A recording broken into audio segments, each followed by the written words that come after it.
Réveillez le primitif qui sommeille en vous. C'est l'invitation que nous adresse Fernand Collin, archéologue, préhistorien, à l'entrée du Préhisto-Muséum de Ramioul qu'il dirige. Fernand préside aussi la chambre des fouilles de notre commission royale des monuments Cité-Fouilles. Fernand définit lui-même son musée vivant de, retenez bien, premier lien d'un musée médiateur activiste de la pop archéologie. C'est tout un programme. Mais si cette annonce peut paraître un peu trop scientifique ou ésotérique, la réalité de terrain est bien concrète et les jeunes en raffolent. Je conseille à tous les grands-parents de tenter l'expérience. Ils apprendront à faire du feu sans allumettes, à chasser l'ours ou le roc, à marcher pieds nus dans les bois, à fabriquer des outils primitifs et j'en passe. Les journées du patrimoine qui démarrent demain ont précisément choisi pour thème Génération future. Qui mieux que Fernand Collin pouvait nous raconter comment on peut intéresser les jeunes à l'archéologie, au patrimoine, à notre histoire? Personne mieux que lui. Je lui donne la parole.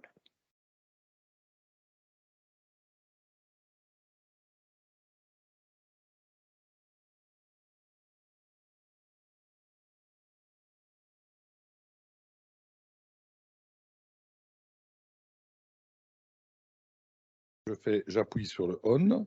Merci, Monsieur le Président. Merci, Monsieur le Président.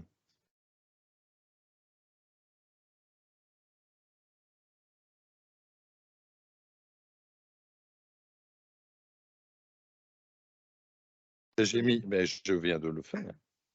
J'essaye. Merci, cher William. Merci. Il faut parler très proche. Allô, allô? Allô? Merci. Ça marche pas avec moi, hein. Merci, Monsieur le Président, merci, cher William, de me présenter si gentiment, chers amis, chers collègues. Il y a plus d'amis que de collègues ici aujourd'hui, mesdames, messieurs, en votre très qualité, ceux que je ne connais pas. Mais je suis ravi de témoigner aujourd'hui d'un des métiers du patrimoine dont on connaît l'existence, mais dont on ne parle pas très souvent.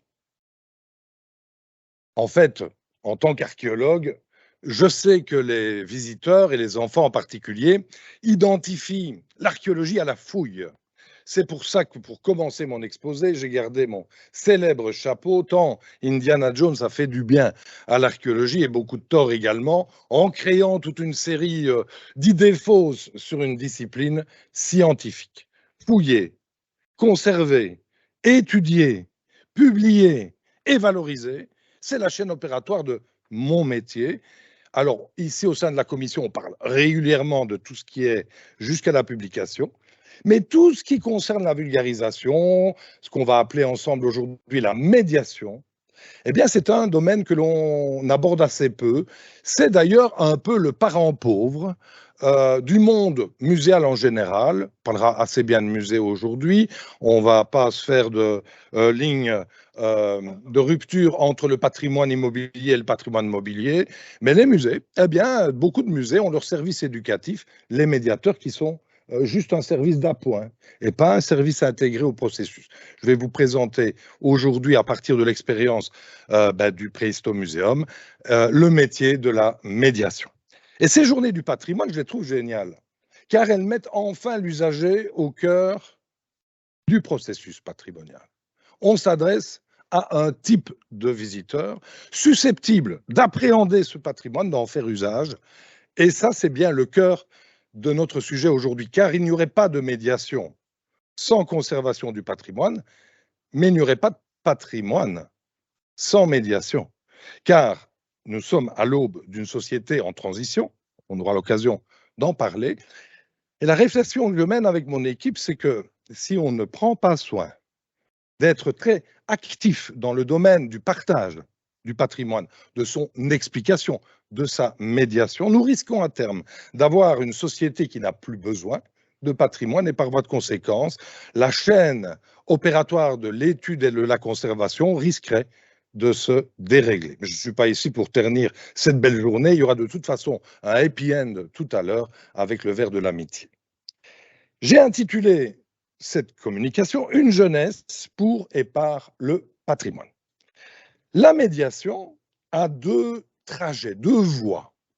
Pour le patrimoine, pour sensibiliser à son existence, aux connaissances qu'il peut nous apporter, mais aussi au plaisir de pouvoir l'utiliser, le partager, le découvrir.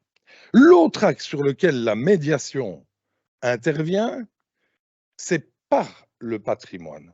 Tout ce que le patrimoine peut apporter à la jeunesse en particulier en matière de crack. Le patrimoine pour devenir des cracks. Alors, j'emprunte l'acronyme crack au domaine socio-culturel qu'il utilise depuis de nombreuses années. Je me le suis approprié avec mon équipe. Je mets des livres. Ah oui, peut-être que je serai un peu plus près. Voilà. Vous m'entendez dans le fond? Ça va quand même. Et donc, le patrimoine, c'est ça l'enjeu pour moi du patrimoine du futur. Cette fois-ci, j'ai fait mon coup d'une... Je peux laisser tomber le chapeau, mais vous comprenez pourquoi je le porte. CAC, ça veut dire que le patrimoine du futur, pour moi, doit absolument servir à faire des citoyens responsables, actifs, critiques et solidaires. Il n'y a pas de raison de dissocier le patrimoine de la complexité de la vie, de la société dans laquelle nous vivons.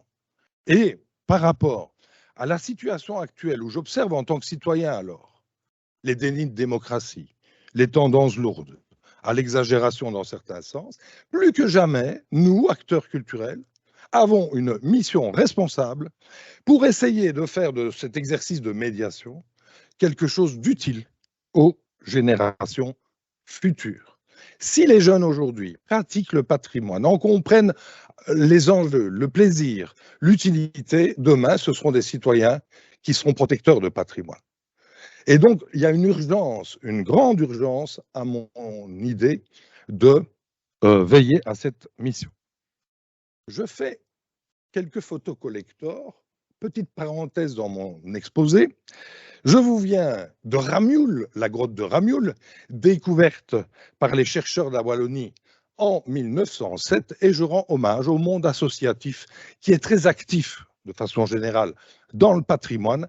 Et là aussi, c'est un vrai sujet de société. Le monde associatif est en train de vieillir, de s'essouffler. Le bénévolat à l'égard de toutes les actions qu'on mène à l'égard du patrimoine est en train de s'effriter. C'est un vrai sujet auquel on doit méditer. Mais, je vous montre, 1907, le premier musée, le musée de 1928, sa première extension en 1958, quand la commune de Flémal et la communauté française inaugurent en 1987 le musée de la préhistoire en Wallonie. Et voilà mon image collector. Sur la photo du haut, le jour du vernissage, on reconnaît sur la photo un homme qui porte la moustache. Il est à côté d'André Marchal. Je crois que Martine est dans la salle, donc c'est le papa de Martine Marchal, qui a été mon professeur de muséologie à l'université et qui a conçu le premier musée de la préhistoire en Wallonie. Et c'est Pierre qui officiait pour le ministre de la Culture de l'époque. C'était Philippe, mon fils, qui a donc inauguré avec André Cause, ce que vous voyez là, ce premier musée. Alors, je me suis permis de mettre la photo en bas à gauche, avec de dos, moi qui avais des cheveux. Voilà.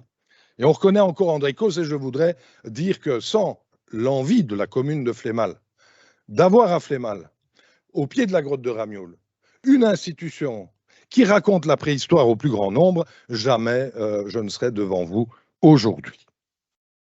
Continuons, 1994, j'arrive en 89, je crée les premières animations et je crée avec mon équipe le Préhistosite de Ramioul, qui est devenu très vite un peu petit. Il accueillait 32 000 visiteurs et on commençait à être dans un rapport qualité-quantité qui était questionnant. Et nous avons créé le tout nouveau Préhisto Museum, ici en 2016, pour vivre l'aventure d'Homo sapiens qui peut inspirer notre futur.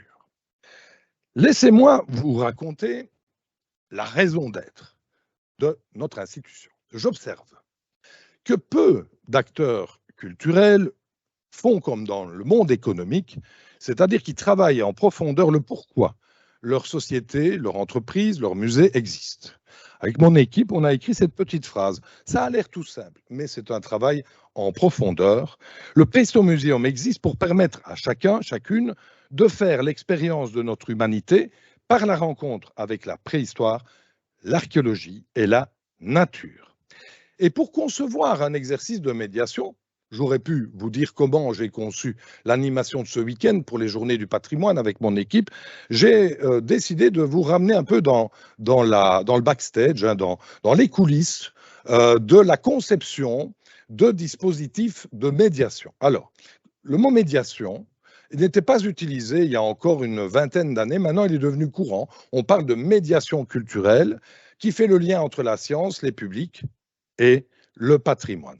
On parle de médiation et c'est pas juste faire des visites guidées. La médiation, c'est réaliser des expositions, c'est réaliser un podcast sur un sujet, c'est réaliser une communication proactive sur les réseaux sociaux. La médiation, c'est aussi, pourquoi pas, publier au niveau scientifique, pourquoi pas acquérir des collections. Parce que, en fait, le scientifique, quand il travaille, il n'est pas isolé de sa société. On le sait bien qu'en science, un scientifique est influencé par le contexte, qu'il veuille ou pas. C'est encore un beau sujet de réflexion. Et dès lors, moi, avec mon équipe, j'ai appliqué la médiation à tout le processus muséal. Depuis l'acquisition des collections, même du choix des fouilles que l'on va opérer, ce n'est pas indépendant des tendances sociétales, et on le voit, il y a des courants de pensée au niveau de la société. Je vous emmène donc dans une salle que j'ai qualifiée de salle de rédaction, car entre le métier de la médiation et le métier de journaliste, il n'y a qu'un pas à franchir. Le journaliste, tous les jours, que ce soit dans la presse écrite, bref, dans n'importe quelle presse, le journaliste crée des liens entre un thème et les publics, il enquête, il investigue, il raconte, il relate. Eh bien, le médiateur fait exactement le même métier, mais avec une matière qui est, dans mon cas, la préhistoire. Et je rends hommage ici à quelqu'un que vous reconnaissez sur la photo dans notre salle de rédaction. Il est assis au bout de la table, à côté de moi, avec mon chapeau. C'est Marcelotte, hein, qui est assis parmi nous, mon professeur et mon ami, Marcel. Parce que Marcel, comme plein d'autres scientifiques, nous les avons, comme des journalistes, consultés pendant l'élaboration des dispositifs de médiation. On les a interviewés. Et en faisant ce travail d'interview, de poser des questions, on s'est aperçu que dans la médiation, c'est l'art de poser les questions qui est le plus important. Car c'est la façon dont nous abordons les questions qui nous permettent de constituer la matière avec laquelle on va rejoindre le visiteur. Et pour vous emmener vraiment au cœur des méthodes actuelles pratiquées dans le monde muséal, on retrouve le triangle d'or public sciences et patrimoine dont je viens de parler, et à droite, très concrètement, un tableau à brainstorming sur lequel on voit quoi? Colonne verticale, les problématiques, questions que le musée se pose. Colonne centrale, les questions que se posent les publics. Colonne de droite, les thèmes que nous allons retenir, les leitmotifs que nous allons retenir. Et pour faire le brainstorming, comment est-ce qu'on procède? On approche le patrimoine de manière systémique. Et je tiens beaucoup, vous allez revoir au cours de mon exposé, ce mot systémique. On ne va pas le prendre uniquement du point de vue d'histoire ou d'archéologie, on va le globaliser en se posant la question du point de vue sociétal, du point de vue culturel, du point de vue économique, du point de vue nature et environnement, du point de vue de la collection, quel casting est-ce qu'on va faire, et du point de vue de la culture scientifique, qu'est-ce qu'on va mettre au casting, quels sont les thèmes que nous avons élaborés. Quand je fais une visite guidée, demain, pour vous peut-être au Préhisto Museum, je passerai sous les fourches caudines de ce tableau, qui est une méthode, une façon de voir, une façon de concevoir la médiation du patrimoine de façon à lui donner du sens. Et au-dessus de ma petite dia, Nathalie m'a apporté un petit... Là-haut, il y a quelques mots qui balisent votre attitude de médiateur. D'abord, très vite, on a un musée de préhistoire d'archéologie, mais on a ouvert nos chakras à la nature, c'est-à-dire les 30 hectares qui entourent le Préhistomuséum, au sein de laquelle il y a la grotte de Ramul. Et grotte de Ramul, qui a un grand intérêt biospéologique aussi. Donc, on élargit le regard sur le potentiel du lieu. Les questions de société sont fondamentales, on reparlera tantôt des questions climatiques. Et en fait, quand on m'interviewe sur le sujet, je dis souvent que le Préhistomuséum est un musée de l'homme, tout simplement, puisque ma discipline, qui est la préhistoire, cherche à comprendre le comportement humain depuis la nuit des temps. Cette dia est assez fondamentale. On a beaucoup discuté avec l'équipe. Le patrimoine, on poursuit 4 objectifs de médiation et qui sont les 4 objectifs de tous les jours. Procurer du plaisir à nos visiteurs. Alors là, je vous avoue que mettre le curseur du plaisir en 1 a fait l'objet d'un débat sans fin. On en reparlera sans doute, mais il y a une dichotomie vieille comme le monde entre le tourisme et le patrimoine. Et j'en reparlerai peut-être tout à l'heure, mais cette dichotomie n'a pas lieu d'être. C'est juste dans nos têtes qu'elle existe, car l'usager, qu'il ait 12 ans, qu'il en ait 99, ben il s'en fout de savoir qui paye, qui décide, qui organise, qui régente. Il a besoin d'une approche avec ce patrimoine qui fait sens. Donc, moi, j'ai mis le plaisir de partager le patrimoine, de le vivre, de le découvrir en numéro 1. Ensuite, c'est bien classique, apprendre. Apprendre au niveau de l'histoire, bien sûr, mais aussi de la géographie, mais aussi de la biologie, mais aussi de la philosophie, etc. Apprendre à apprendre, c'est les 2 dimensions citoyennes du crack de tout à l'heure.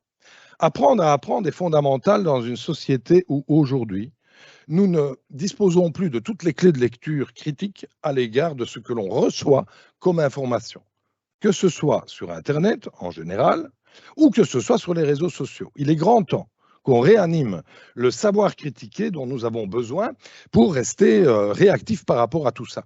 Et donc, inscrire dans le processus patrimonial ce type de réflexion dès que l'on conçoit le dispositif est fondamental. Enfin, apprendre à agir et réagir, c'est 3 petits mots qui n'ont l'air de rien, mais c'est tout aussi fondamental. Ce n'est pas le tout de maîtriser les niveaux supérieurs. Il est important de pouvoir prendre des actions dans sa vie de tous les jours. Et les enfants, à l'école, vous savez, pour le moment, il y a le nouveau pacte d'excellence. Le monde de l'enseignement bouge beaucoup.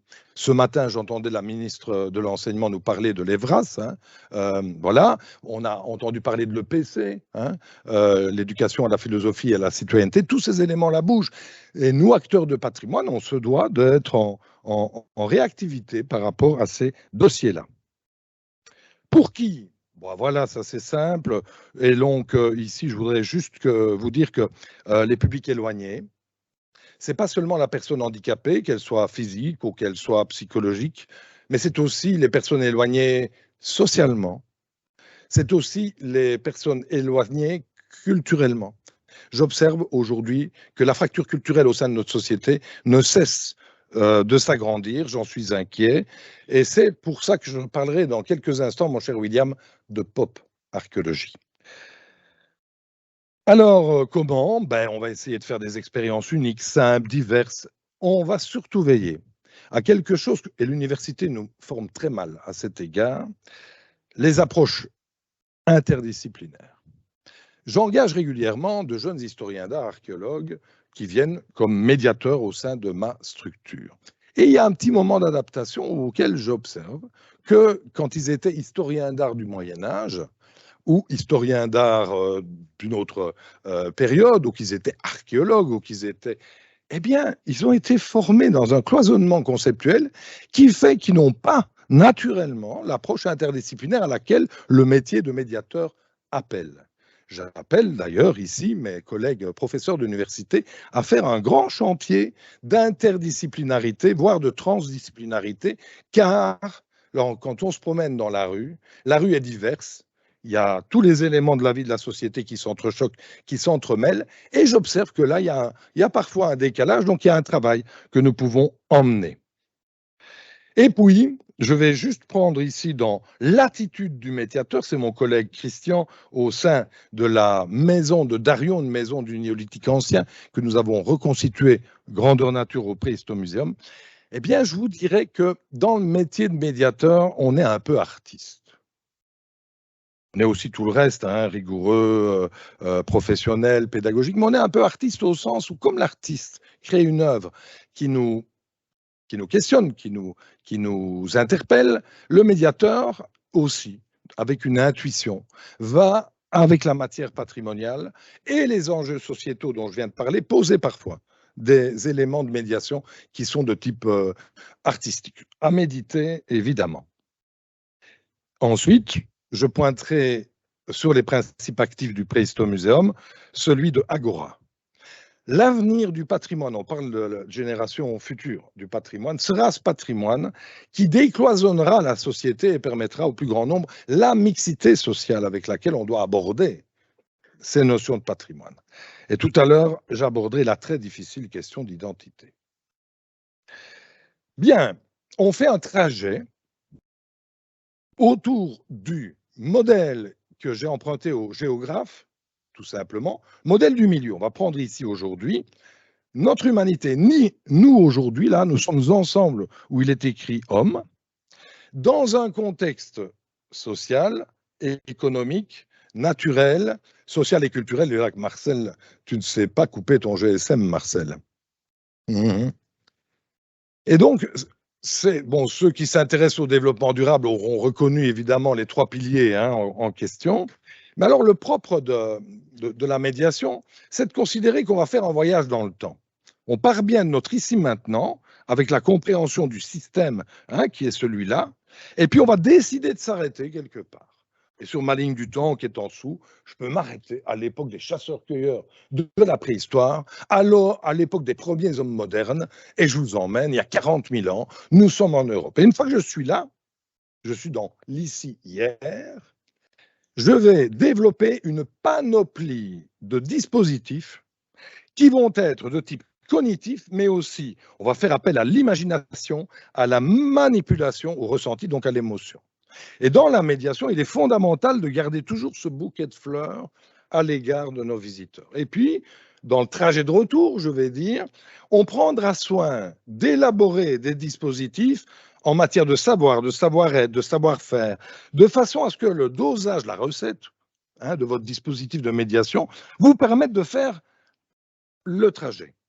Et le but, évidemment, est qu'il puisse s'approprier ce qui fait société aujourd'hui, les droits de l'homme, et en matière de patrimoine, pour le patrimoine, les conventions que nous connaissons bien.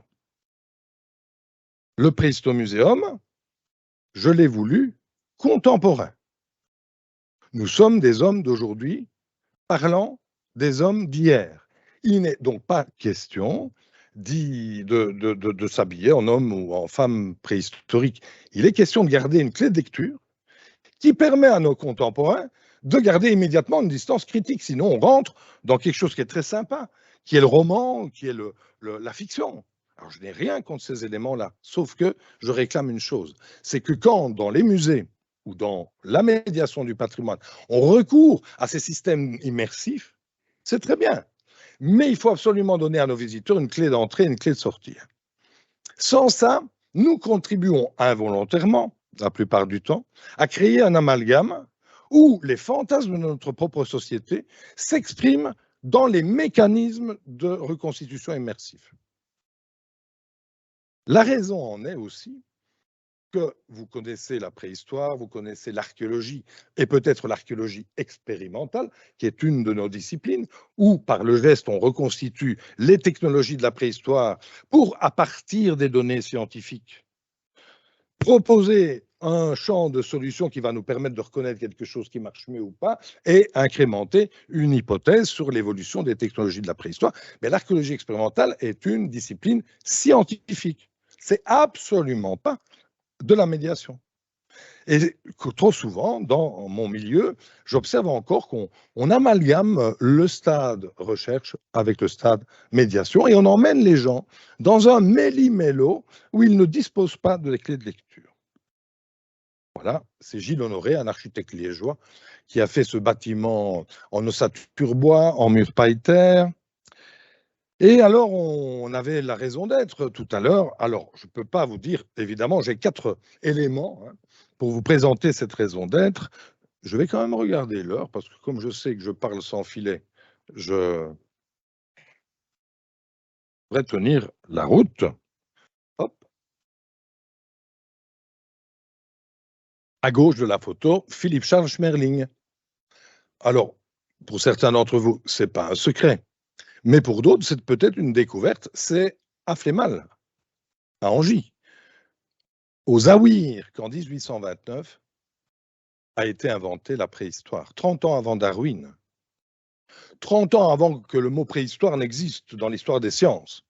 Schmerling, médecin de son état, en 1829, arpente une 60aine de grottes en province de Liège et s'arrête particulièrement là, aux Aouirs, et y découvre des silex taillés, des ossements d'animaux disparus et des restes humains.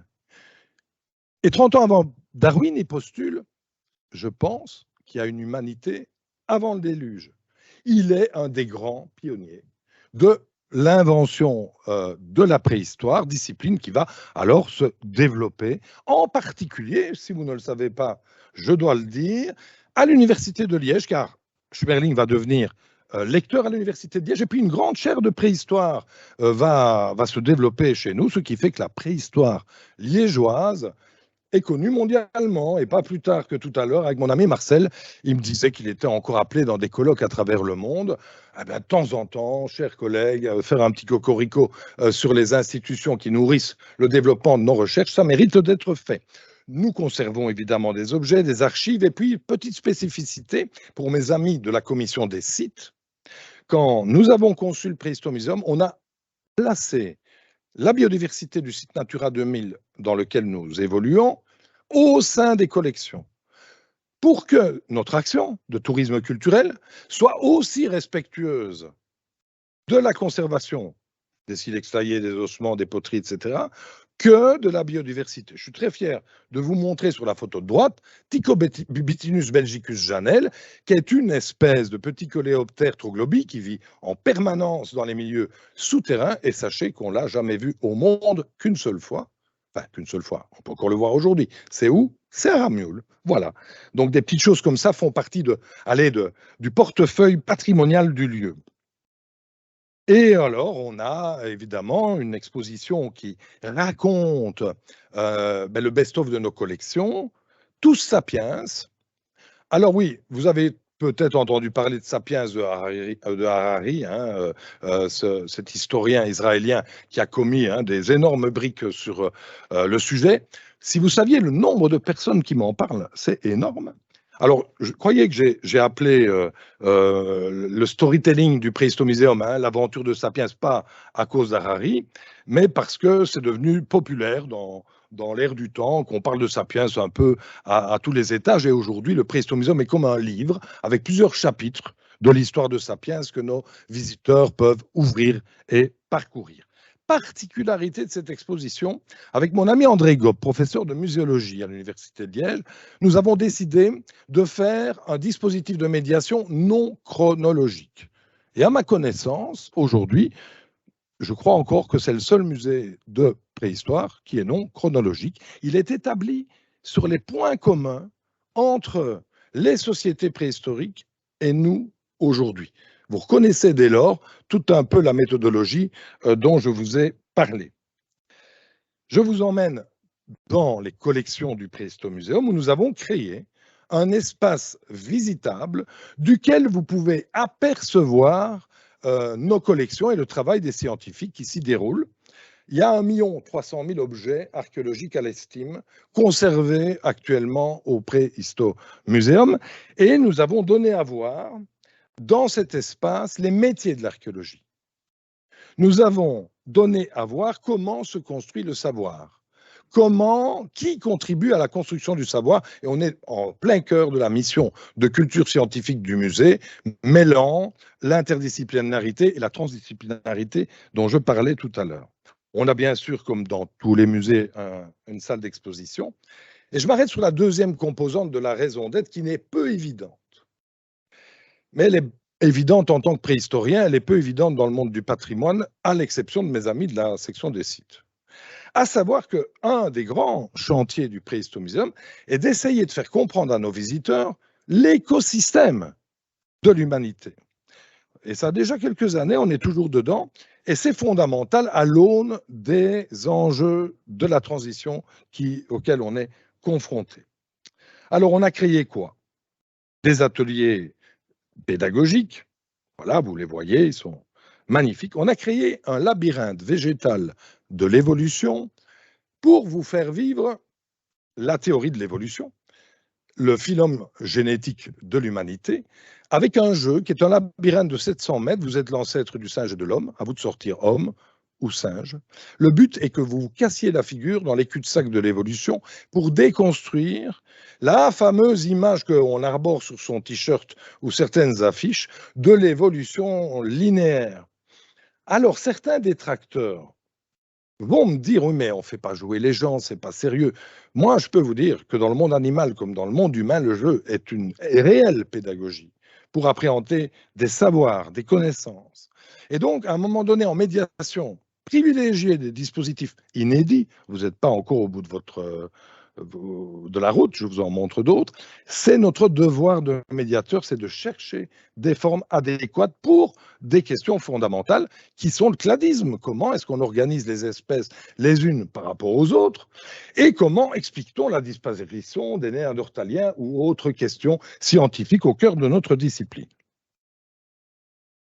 Pour parler de la biodiversité, on a créé des parcours de tir au propulseur et à l'arc. Super fun.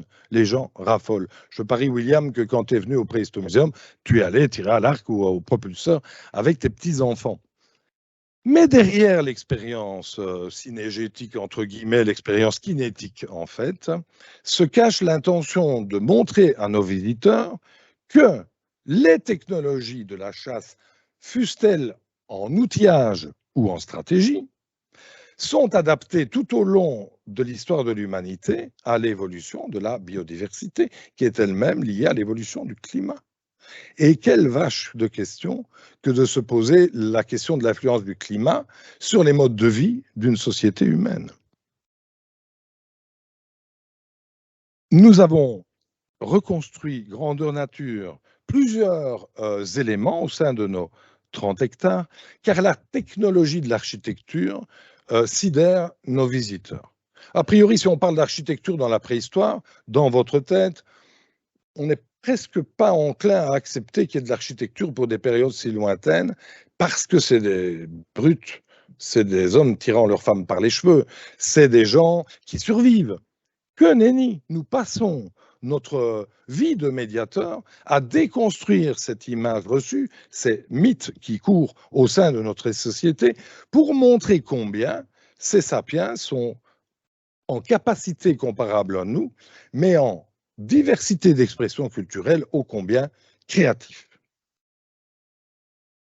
Pour parler de ce moment fatidique, dirait mon ami Marcel, le moment où l'homme devient agriculteur-éleveur, le moment où l'humanité bascule de l'économie de prédation à l'économie de production, ça se passe partout dans le monde à partir de 10 000 ans, eh bien, nous avons fait une ferme pédagogique dans laquelle il y a des gentils cochons, des chèvres, qui ont dans leur ADN toujours une rusticité proche, qui nous rappelle et nous permet d'expliquer les processus particuliers de la domestication, là aussi des champs de céréales et autres choses de ce type-là.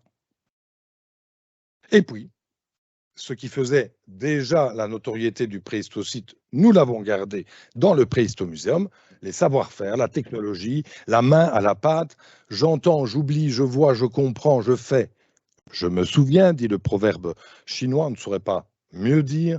Eh bien, dans le village des expériences Sapiens Créateurs, on propose aux Sapiens d'aujourd'hui une leçon de modestie. Quand je vous emmène tailler le silex, vous vous dites oui, hein. Et puis je vois mes visiteurs qui font des je fais bien le singe aussi. Bref, on projette des choses. Mais quand on commence à tailler le silex, ça ne marche pas. Ça ne marche pas, on réessaye, on fera plus fort, la force ne marche pas. Et on est obligé de constater qu'en fait, on n'y arrive pas. Bien sûr, si on s'entraîne un peu, on pourrait y arriver, mais il y a des règles, il y a des astuces, il y a tous les principes actifs de tout artisan du monde, du luthier au boulanger, qui sont les savoir-faire, les chaînes opératoires, les chaînes techniques. Et ça, c'est donné à voir à nos visiteurs par l'émotion, par la sensation, tout ce qui les rend curieux ensuite d'aller voir le patrimoine authentique. Et puis, on a aussi voulu que le lieu soit un lieu de wellness. Non, j'exagère. Un lieu pour se ressourcer, se redécouvrir. Quand nous avons, avec l'équipe, écrit cette phrase, qui est arrivée dans un processus d'écriture très méthodologiquement cadré, le lendemain, il y a un sophrologue qui téléphone au Préhisto Museum. Je raconte toujours cette anecdote, mais elle va bien faire comprendre. En disant « Bonjour, je suis sophrologue, est-ce que je pourrais venir faire un exercice de sophrologie avec mes élèves dans la grotte de Ramioul ?» Avant d'avoir écrit cette phrase, on est dans la raison d'être, on aurait dit « Mais monsieur, vous vous trompez d'endroit ». Et en ayant écrit ça dans notre raison d'être, on a ouvert nos chakras, une fois de plus, à l'agora dont je parlais, c'est-à-dire le lieu de patrimoine qui permet à des gens avec des focus, on est dans le tiers-lieu si vous voulez, hein, pour ceux qui s'intéressent à ces choses-là, eh bien, voilà, et on peut commencer à tisser et cultiver la mixité sociale. Alors, on a décidé de désélectrifier la grotte et on l'a ouverte dans le noir, avec votre casque et votre lampe. Dorénavant, vous visitez la grotte de Ramioul tout seul. Vous allez me dire, la grotte de Ramioul se visite tout seul, sans gardien, sans truc. Eh bien, je dois vous avouer que la confiance donnée aux visiteurs marche. Nous n'avons déploré aucune dégradation depuis l'ouverture du Préhisto Museum, avec ce système où on met les gens en condition d'exploration pour que le côté sensitif soit privilégié. Ensuite, on a créé dans le site classé le pays de Sapiens, balade dans un site classé qui interroge l'impact de l'humanité d'hier et d'aujourd'hui sur le paysage. C'est pratiquement l'exposition à visiter quand on s'intéresse à la charte de... Non, c'est pas la Valette, allez, la charte sur le paysage culturel, Florence. Absolument. Et puis, j'adore. Sapiens et la nature, on a créé un parcours sensoriel, pieds nus, pour nous poser la question quel est notre rapport à la nature. C'est fun, c'est superbe. Et ce que j'aime beaucoup dans cette question-là, c'est que ça nous ramène individuellement, avec les enfants, avec les grands, à nous questionner sur cette question-là, qui est la plus grande question de l'humanité depuis toujours. Quand les peuples chasseurs-cueilleurs vivaient en équilibre avec la nature, quand les agriculteurs-éleveurs ont foutu le bordel en déséquilibrant le rapport à la nature, et quand ce matin, sur la première, j'entendais parler des derniers échos du réchauffement climatique et du, comment ce qu'il a dit Gutiérrez, l'effondrement climatique, je ne peux m'empêcher en tant que médiateur de tisser des liens qui sont en fait d'utiliser le patrimoine pour faire une philosophie. Et comme le plaisir est là, vous revenez évidemment faire le monde autour d'une bière ou d'un plat préhisto-compatible. L'expérience alors est globale. Et, oui, excusez-moi, hop, la pop archéologie, c'est pour dans une seconde et pour conclure. On a évidemment des services de médiation, de conservation préventive, de services d'archives. Pour la petite histoire, tout le fonds Ulrichs, Florent Ulrichs, notre ancien collègue de la commission, est conservé dans le centre d'archives du Préhisto Museum. Et avec Monique Merlan, on a bien fait les liens. Bref, on a une mission scientifique de fond que nous menons tous les jours. Bon, William, tu voulais que j'en parle. J'étais en train de jardiner, au plus grand bonheur de ma femme, en écoutant la première, quand un jour, j'entends sur cette radio, eh bien voilà, nouvelle rubrique, nous allons créer une rubrique de pop philosophie. J'ouvre mon oreille, ça a déjà quelques années, hein, et j'écoute, c'est quoi la pop philosophie? Je découvre donc que dans les années 60, il y a un mouvement qu'on a qualifié de pop philosophie dont l'objet est de prendre un objet du quotidien et à partir de là, d'entamer un raisonnement philosophique. Mesdames nettes, je fais de la pop philosophie tous les jours. Je prends un biface, je suis comme M. Jourdain ce jour-là. Hein. Je dis, je prends un biface, bien sûr, je réfléchis la matière, je fais de la pop archéologie. Et je vais t'avouer que j'ai créé le mot pop archéologie pour qualifier notre approche aussi, un peu en pied de nez à mes détracteurs, qui considèrent que tous les dispositifs de médiation innovants qu'on essaye et qu'on continue de développer sont un peu au-delà de ce que devrait être un musée. Moi, je crois que c'est notre devoir d'entreprendre, d'essayer. C'est notre devoir de recherche et développement. Bref, la pop archéologie, chers amis, c'est rendre le patrimoine accessible, compréhensible et utile à tout le monde en interrogeant le passé de manière systémique pour mieux comprendre notre présent et réfléchir au futur de l'humanité. Je suis venu devant vous avec modestie et ambition. Modestie, c'est de vous raconter ce qu'on fait sans autre prétention. Mon ambition, c'est peut-être que vous trouverez à l'intérieur de l'expérience menée dans notre musée des choses qui peuvent nous permettre d'être plusieurs à entreprendre, de créer des réseaux, de discuter et d'essayer de faire avancer notre démarche de médiation ici en Fédération Wallonie-Bruxelles. Petit coup d'œil sur... Tout va bien. Alors, je serai un peu rapide. Quand on me demande plus simplement c'est quoi la pop archéologie, c'est essayer de faire un musée pour les gens qui n'aiment pas les musées et pour les gens qui les aiment. C'est donc ressusciter le débat sur la culture populaire, qui était très vif hein, dans les années 60, et essayer à notre façon d'écrire un projet muséal qui répond à tous ces enjeux-là. Et en fait, on a dit que le musée était médiateur et recherche et développement, c'est-à-dire qu'on va chercher constamment à faire évoluer les formes et les dispositifs. Pour assurer cette médiation de la préhistoire, c'est notre métier, notre devoir. On va aussi rendre, c'est une fonction fondamentale lorsqu'il y a de l'argent consenti par les pouvoirs publics pour de la recherche fondamentale, c'est un devoir tout aussi fondamental que la recherche fondamentale de consacrer de l'énergie à la restitution de celle-ci auprès du public. Et à gauche, je vous ai montré une très belle pointe de la Font-Robert, qui est une pointe gravétienne que nous conservons et qui vient du grand site de Mézières dans le Hainaut. Voilà.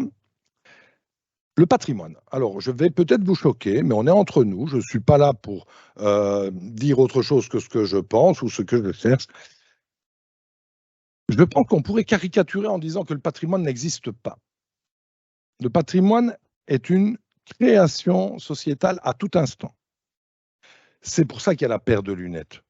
La société, évidemment, vous connaissez des tas d'églises qui ont des fondations romanes, qu'on a démolies pour refaire du gothique, qu'on a redémolies pour faire du baroque.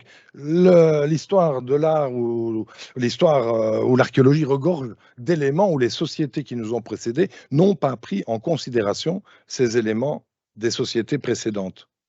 C'est au siècle des Lumières et au XIXe siècle en particulier, avec toute la question de l'identité, j'avais dit que j'en parlerais, que le patrimoine a été instrumentalisé à des fins, d'abord de recherche scientifique, ce qui est toujours bien le cas aujourd'hui, mais aussi à des fins identitaires. Et cette question-là, elle n'est pas anodine. Et elle n'est pas éloignée des questions qui se posent encore aujourd'hui. Regardez le canon flamand. Hein, vous avez vu ce canon flamand, hein, ce cours d'histoire qui identifie clairement des points de repère, des jalons. Mais le patrimoine nous permet en fait de réinterroger les rapports de cause à effet dans le phénomène du comportement humain, d'élargir le spectre de la réflexion, de sortir des modèles, d'en explorer d'autres. Et on a vraiment besoin de cette liberté de chercher et de comprendre dans la société dans laquelle nous nous trouvons. À gauche, j'ai montré à mon assistante tout à l'heure la photo et je lui ai dit qu'est-ce que c'est? Elle a souri. Non, c'est la Vénus du trou Magritte. Nous, les préhistoriens, nous disons que c'est une petite statuette qui fait partie de la famille des figurations féminines du Paléolithique. Voilà. Mais la réalité, c'est que la taille de l'original, c'est 3 ou 3 cm et demi. Voilà, voilà. Accessible physiquement, intellectuellement et financièrement. Le financièrement, je pourrais faire une conférence d'1 heure sur le sujet. Comment on finance la recherche? Comment on finance tous les dispositifs de médiation de cette recherche, etc. C'est un grand sujet. Compréhensible, c'est tous les niveaux de lecture que je viens de développer.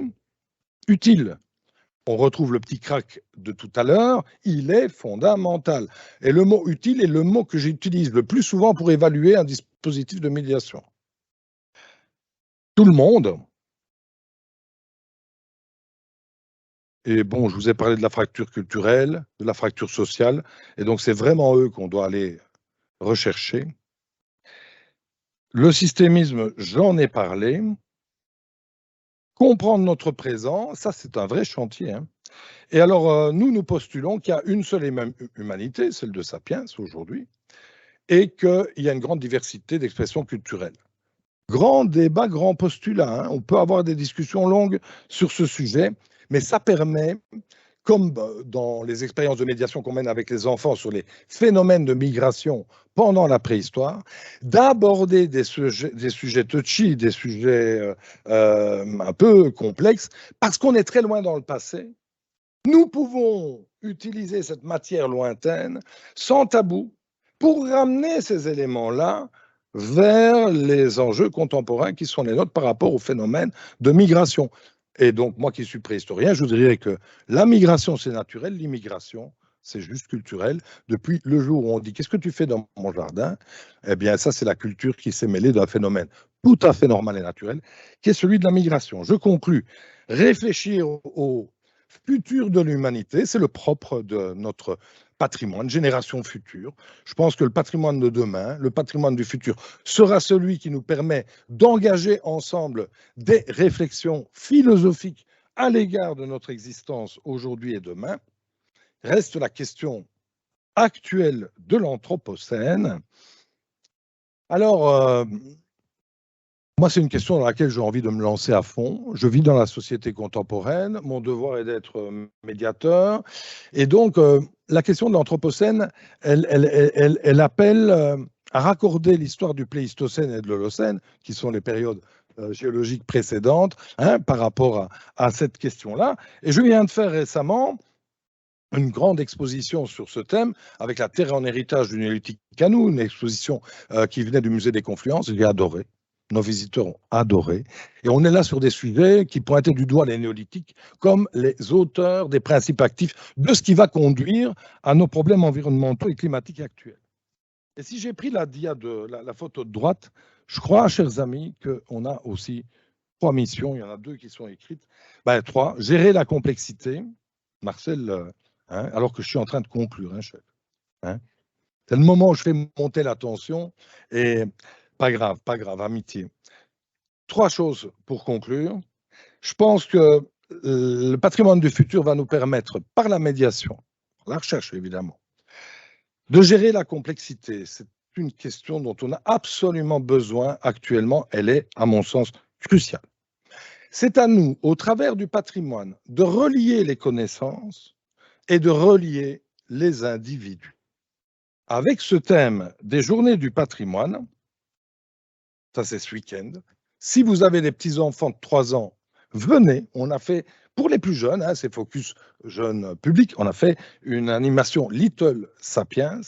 Et on a l'histoire de Camille qui retrouve un galet. C'est un enfant paléolithique, on raconte des histoires, c'est super. Mais bon, je vous raconte avec les journées du patrimoine pour conclure. Chers collègues, eh bien, c'est qu'on a une responsabilité de conservation. Mais la conservation de demain ne se concevra plus, non, sans lien avec cette fonction essentielle dans les métiers du patrimoine, qui est celle de la médiation. Et je vous remercie de votre attention.